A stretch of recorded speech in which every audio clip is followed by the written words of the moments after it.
अरे दादा दादा, साझी का कैसे जुगाड़ होए। मेरे दारू को मन में ना माना था। क्या करे यार। अरे यार, यारो झन झन करत रास्ता, यारो पूरा झन झन करत है। कौनो उपाय निकाले, कौन उपाय निकाली। हे प्रभु, कौनो दिमाग पे लगावा।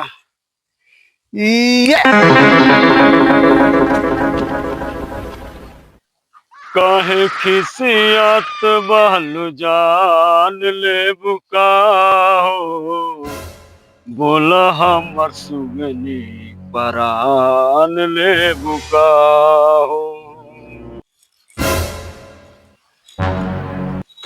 यहाँ का करत है। हम यही गांव के बगल के रहे वाला है और हम मार्केट से आवतनी। बाकी ते एजा का करत तानी?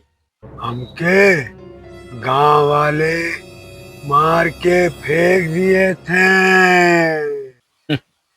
साबित कईल का चाहता लेते हैं कि भूत है। जवन समझ ले। अरे भूत तो गायब होला, बाकी ते गायब होके देखा हमके।